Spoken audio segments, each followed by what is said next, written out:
Suite de la correction des exercices du CEAD 2019 en mathématiques dans le livre 2, donc on peut utiliser la calculatrice. Quel est le nombre dont le tiers diminué de 5 vaut A? Coche l'équation qui correspond à la situation si x représente ce nombre. Avant de regarder les réponses, je vais faire ma mise en équation. Quel est le nombre dont le tiers? Le tiers, c'est le nombre divisé par 3. Diminuer, c'est le signe moins, de 5. 5 vaut A égale A. Alors, il est mis coche l'équation. Donc, il n'y a pas plusieurs équations, car il est mis L'. On regarde si on a ceci. Celle-ci n'est pas bonne parce que c'est le x qui est divisé par 3, pas le 5. Celle-ci, c'est exactement la neutre. Là, non, parce que ça, c'est le triple de x, ce n'est pas le tiers de x. Et là, ça, c'est n'importe quoi, c'est le tiers de 5, ce n'est pas le tiers de x. Le côté d'un carré, donc on dessine un petit carré, avec 4 côtés les mêmes, à la même mesure que celui d'un triangle équilatéral. Donc on dessine un petit triangle équilatéral. Le périmètre du carré a 9 mètres de plus que celui du triangle équilatéral. Quelle est la longueur de ce côté? On nous dit ici que x représente la longueur de ce côté. Donc, à chaque petite barre, c'est x. Et là, x. Alors, on relit l'énoncé. L'énoncé, il nous dit le côté d'un carré à la même mesure que celui d'un triangle équilatéral. Ça c'est fait, on a écrit x. Le périmètre du carré. Le périmètre du carré, c'est x plus x plus x plus x, donc c'est 4x.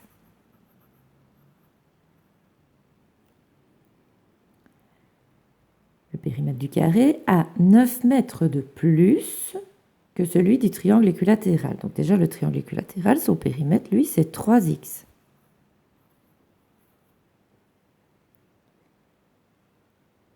Si le carré a 9 mètres de plus que l'autre, ça veut dire que ce nombre-là est grand et que ce nombre-là est petit. Quand on fait l'équation, le plus 9, on doit le mettre de ce côté. Si on cherche laquelle, c'est celle-ci.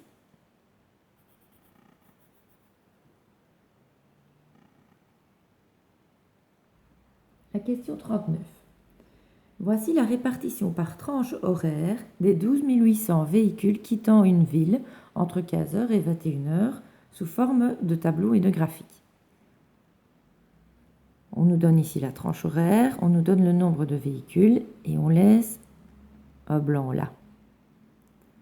Pour trouver le nombre de véhicules ici, vu qu'on sait dans l'énoncé qu'il y a 12 800 véhicules en tout, il va falloir à la calculatrice faire 12 800 moins ceci, ceci, ceci, ceci et ceci. Et on va trouver 800. Donc ici, c'est 800. Maintenant, on nous a donné un graphique dans lequel il n'y avait pas cette colonne-ci. Donc on nous dit de compléter le tableau. On va au-dessus dans le tableau. On voit qu'il nous manque le nombre de véhicules de 15h à 16h. On va regarder. De 15h à 16h, il faut 2200 véhicules. Donc on trace à la hauteur 2200. Une petite barre, c'est 100. 2100, 2200. On vérifie 2300, 2400, 2500, donc on ne s'est pas trompé. Maintenant, il faut justifier par calcul que les 3/4 des véhicules quittent la ville entre 15 et 18 heures. Bon. Les 3/4 des véhicules. Il faut d'abord faire les 3/4 de 12 800. 12 800 divisé par 4, ça fait 3200, fois 3, ça fait 9600. Là, on avait un point si on faisait ça. Ça, c'est les 3/4 des véhicules. Là, on vient de calculer en regardant 12 800 fois 3/4. Maintenant, pour voir si c'est vrai, on va aller regarder dans le tableau. Les 3/4 des véhicules quittent la ville entre 15h et 18h. Entre 15h et 18h. Donc, entre 15h, ici, et 18h, là. Donc, il faut additionner ces trois-ci pour voir si ça va bien donner 9600. On additionne 2200 plus 4000 plus 3400 et en effet, ça fait bien 9600. Donc, pour avoir les 2 points, il fallait calculer les 3/4 de 12 800, ça faisait un point, et additionner les 3, ça faisait un point. Question 40. Le 1er juin, le nombre de visiteurs était de 1248 pour l'Atomium. Tout près de l'Atomium, j'écris 1248. De 228 pour le musée des instruments de musique. J'écris 228 tout près de ce musée-là. Et de 684 pour le musée des sciences naturelles. Je l'ai écrit tout près.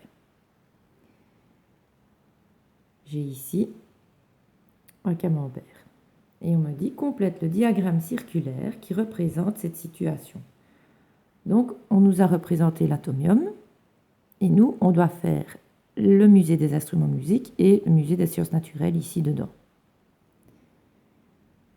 Un diagramme circulaire complet, c'est 360 degrés. Donc 360 degrés, c'est quand il est complet.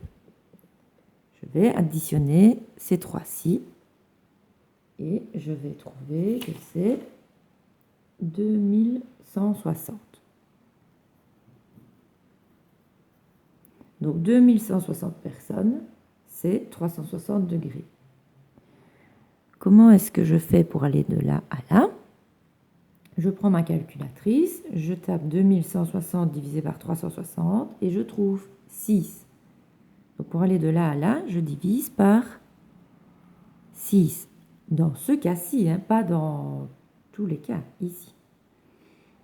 Alors, mais je vais diviser ces nombres-ci par 6 à la calculatrice. Et je vais trouver 208, 38, 114. Ce sont des degrés. Pour voir si j'ai bien travaillé, l'atomium doit mesurer 208 degrés. Oui, je vois que c'est un angle concave. Il est plus grand que 180, donc c'est juste. Maintenant, il faut que je trace le musée des instruments de musique. 38 degrés. Pour tracer 38 degrés, je place mon aristo. Le 0 au centre. Je reste contre le bord ici. Il me faut 38 degrés, donc 10, 20, 30, 38. Et je trace.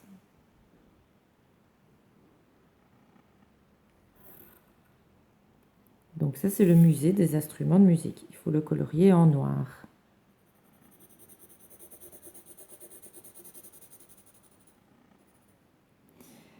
Alors, le musée des sciences naturelles doit mesurer 114 degrés. Je vérifie quand même si je n'ai pas fait d'erreur.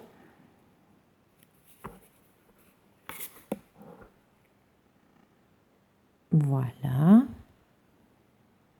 10, 20, 30, 90, 100, 110, 114. C'est bien juste. Et lui, il est à ligne, donc je le fais à ligne.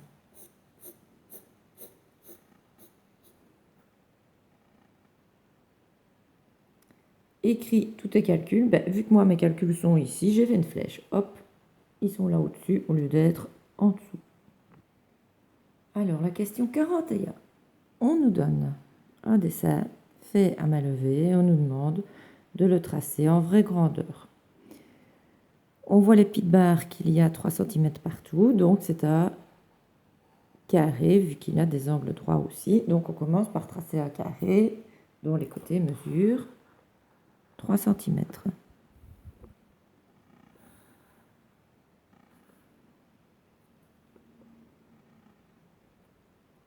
Pour tracer un carré, on se met perpendiculaire et on refait 3 cm. Puis on se met perpendiculaire. 3 cm. On regarde bien qu'on soit parallèle. Voilà. À la main, là. Et on referme 3 cm. Voilà le petit carré de 3 cm. Ensuite, on a dedans un triangle équilatéral. Et on voit aussi que son côté, c'est 3 cm. Donc on prend son compas. Avec le compas, on prend exactement la mesure de 3 cm. Et on fait un arc. Un autre arc. Et on relie. Voilà.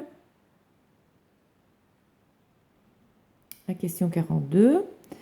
Un quadrilatère qui n'a pas d'axe de symétrie et qui a un centre de symétrie est un parallélogramme. Un triangle qui a un seul axe de symétrie est un triangle isocèle. S'ils avaient dit 3 axes de symétrie, c'était un triangle équilatéral. Un hexagone régulier possède ces 6 axes de symétrie.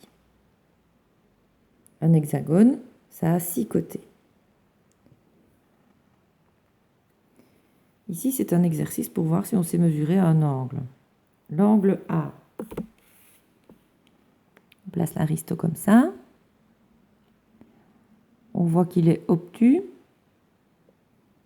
Donc, 50, 60, 70, 80, 90, 100, 110, 120, 135. Donc, c'est 135 degrés, l'angle A. L'angle B, lui, il est aigu. Je prolonge ici.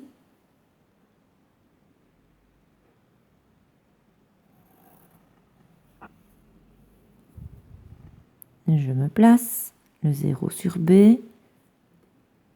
Il est aigu, 20, 30, 40, 50, 55.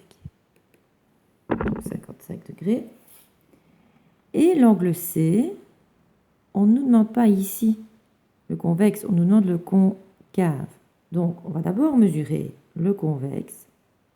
Et pour avoir le concave, on fera 360 degrés moins le convexe.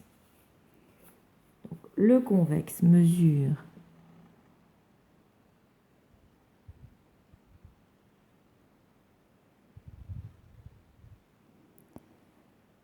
10, 20, 30, 40, 50, 60, 70, 80 degrés. Il est là, 80 degrés. Donc, si ici, on a 80 degrés et qu'on nous demande ceci, il faut faire 360 degrés moins 80 degrés et on va trouver 280 degrés.